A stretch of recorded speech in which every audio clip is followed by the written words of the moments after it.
Bueno, buenas tardes. Muchas gracias a todos por estar acá. Esta es mi última presentación, así que una vez más, gracias por la invitación. Voy a presentar un caso clínico. Este caso tiene audio, pero lo voy a hablar yo, porque al final hay un video donde se repite un poco los diapositivos. Pero como introducción quiero decir que probablemente los casos como estos son los que, al menos a mí, me llevaron a solucionar dos traumas existenciales probablemente. El primero se los voy a contar ahora, el segundo se los voy a contar al final. El primero es que yo estudié medicina porque quería ser cirujano, o sea, siempre lo tuve claro. Y terminé haciendo endoscopía, que cuando yo entré al campo de la endoscopía era potestad de los gastroenterólogos solamente. De tal manera que me sentía que no era bien gastroenterólogo y tampoco era bien cirujano porque estaba en un mundo intermedio. Entonces pensé que a lo mejor tenía que ir al psiquiatra para que me dijera realmente quién soy.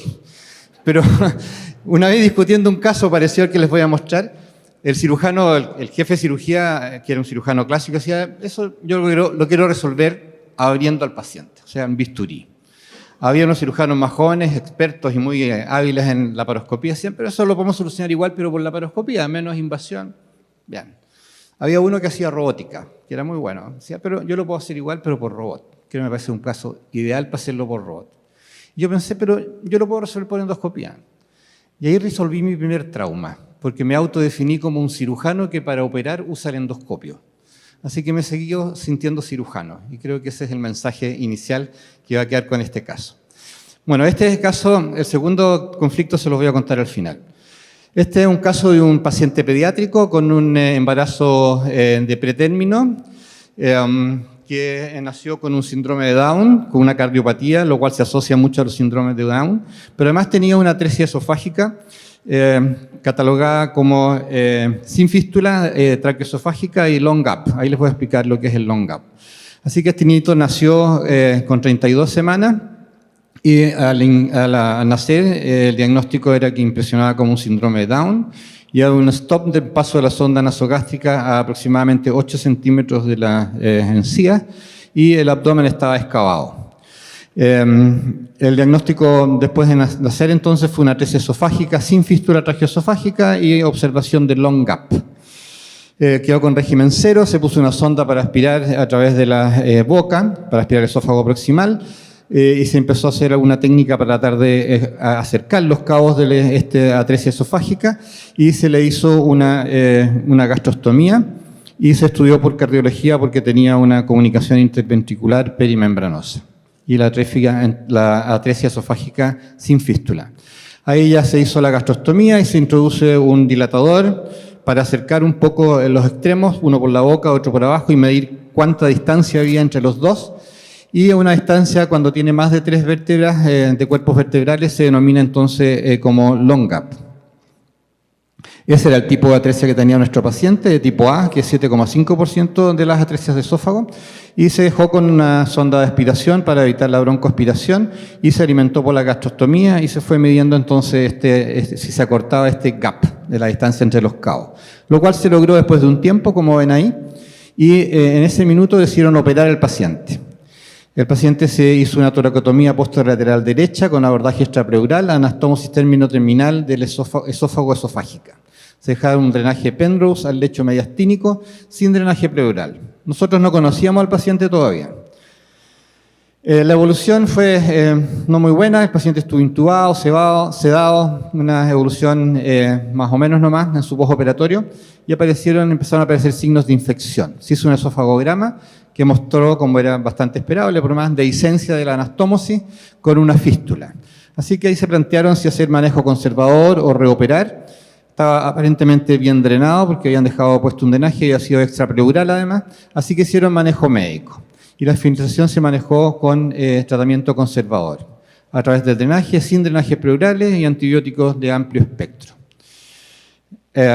Con esto cerró la fístula, pero dejó una estenosis esofágica muy severa y lo mandaron para ver la posibilidad de cirugía, de algún procedimiento endoscópico. Y estaba totalmente cerrado. Y ahora viene el video que les voy a mostrar. Espero, ahí partió. Bueno, como ya les expliqué, teníamos este tipo de fístula Primero estaba lejos, después aquí se va a repetir un poquito el plato, pero sorry, ahí. Se acercó, ya de 4 vértebras pasó a tener menos de 2. Se hizo la toracotomía, que filtró, se trató médicamente y nosotros recibimos al paciente así. A los 5 meses, con una gastrostomía, ya de 5 meses de evolución. Sacamos la gastrostomía y introducimos por ahí un endoscopio al estómago y buscamos el esófago y subimos por el esófago hacia proximal, hasta acá. Y simultáneamente introdujimos otro endoscopio por la boca y en rayos pudimos ver que estábamos bastante cerca. Y además, al dejar la luz fuerte de uno y baja en otra, pudimos ver dónde estaba el otro endoscopio. Así que pusimos una guía biliar metálica conectada a un electrobisturí pasada por un catéter y con esa apuntamos hacia la luz, hicimos una perforación entonces y vimos cómo aparecía la guía del endoscopio que habíamos puesto por el estómago, por la gastrostomía. A continuación, usando esa guía, pasamos un balón de dilatación y realizamos una dilatación de esa zona que ya habíamos logrado comunicar y cuando echamos contraste se va a ver mejor. Ahora, vamos, póngale contraste ahí. Ahí era la zona, ya está dilatada a 1 centímetro. Así que dejamos comunicado el esófago proximal con el distal.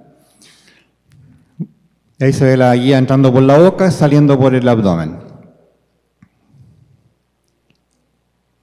Después de eso, reinstalamos la gastrostomía y dejamos una guía pasada hasta el estómago, cosa de poder hacer nuevas dilataciones si fuera necesario. Ese es el balón de la gastrostomía y ahí está la sonda pasada hasta el estómago.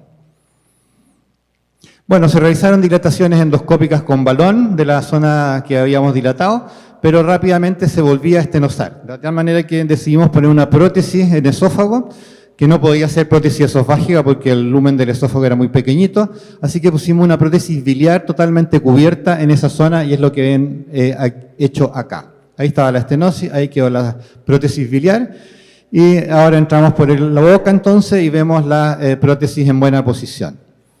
Esa prótesis la dejamos más o menos 3 meses, se ve ahí, y después de 3 meses la retiramos, que es lo que estamos haciendo ahí.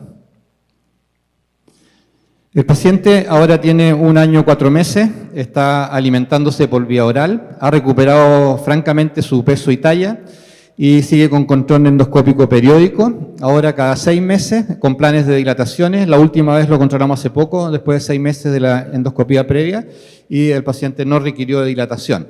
Así que el próximo control va a ser en 6 meses más o antes si clínicamente se aconseja. Le había dicho que eran dos las cosas que me habían pasado con este paciente. La segunda cosa fue que cuando uno tiene 67 años como yo, piensa que ya perdió la capacidad de emocionarse y de llorar, porque los hombres no deben llorar. Eso dice la literatura, ¿cierto? Bueno, cuando dilatamos a este niñito ya despertó, llamé a la mamá. La mamá era una mujer joven, venía del Perú, y su marido también era un hombre joven. Y ella nunca había podido amamantar a este niño, porque obviamente tenía su atresia esofágica. Así que le hicimos pasar a la sala de recuperación. Cuando el niñito estaba despierto, le dije, ponga al niño al pecho. Dijo, pero doctor, si yo nunca le he dado pecho. Pero ella se sacaba la leche y le echaba por la gastrostomía. Pero dije, intentemos. Yo no sé si a los 5 meses el niño a lo mejor no se va a acordar este reflejo de mamar.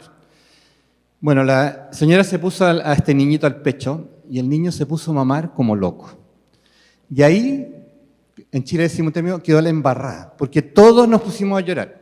Lloraba el doctor, lloraba la enfermera, lloraban los becados. Fue una cuestión tremenda, realmente fue muy tremendo. El único que no lloraba, que estaba feliz, era el niñito que mamaba como loco. Así que eso justificaba todo.